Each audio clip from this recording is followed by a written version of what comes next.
starting right off with barbell back squats. Place the barbell at the top of your back, right below that bone of your neck. It shouldn't be resting anywhere that's super uncomfortable. Your feet are standing hip width apart or slightly wider with your toes pointed slightly out. When you sit back, you're going to imagine you're going to reach and sit on a chair that's really far behind you. So you stick your butt back, stick your hips back, and reach and try and sit as far back behind you. Your weight is balanced in the middle of your foot towards your heels. When you go to stand up, you want to think about pressing your heels down into the floor, engaging your glutes, your hamstrings, and your quads, and pushing the floor away from your body. The other things that are engaged in this workout, in this exercise, is your back. You're going to press and dig your elbows down next to your sides, and squeeze down as you also stand. Next is walking lunges. Holding the weights straight down at your sides, you're going to take a really big step forward. Keeping the weight balanced, you're going to dig your front heel into the ground and push your weight forward and up, using primarily the front leg to do all of the work.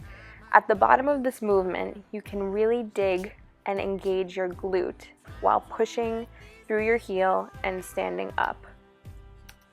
If you notice, my hips are pushing forward. My back is pretty much upright. So as you take each step, you want to think about driving your hips forward as well. That doesn't mean your knee wants to go forward. It means that your hips want to push forward. This way, you will definitely hit your glutes over any other muscle group. Inhale when you step forward and exhale when you press up. Now we're moving on to an isolated movement for the hamstrings. This is a seated hamstring curl. When you sit in, you want to make sure your knees are lined up to that red dot that you see in the video. There should be some kind of marker on your machine as well. When you're locked in, you're going to kick your heels back towards your butt, squeezing the back of your legs all the way through to the very, very bottom of the movement. When you release, you also want to control the weight coming up. You never want to feel like the weight is being thrown around backwards or upwards. You want to keep the control and the resistance in the back of your legs throughout the entire movement. So you're going to kick, squeeze, and then also keep control and squeeze and resist coming up. The weight should be enough for you to kick it all the way down, control and breathe in on the way up, and exhale, kicking down. All right, now we're on to an isolated movement for the quadriceps, or the top of your thighs. When you sit in, you're going to line your knees up with a red marker. That should be similar to the one you see in this video. The pad should be lying at the top of your ankles, so not too high on your shins and definitely not on top of your feet.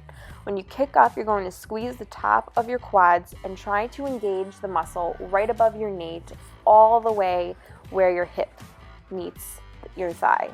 You want to try and isolate and squeeze this muscle, kicking up, contracting all the way through to the top, and coming down nice and controlled. Again, you don't want to throw the weight around, you don't want to feel like it's too light, and you also don't want to be using a lot of momentum to throw the weight up and then not having any control on the way down.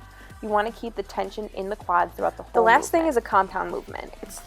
We're doing a thruster, which does not isolate the legs. As you can see, we're holding a barbell, squatting, and then thrusting the bar up above our head. For this, it's really a good total body workout.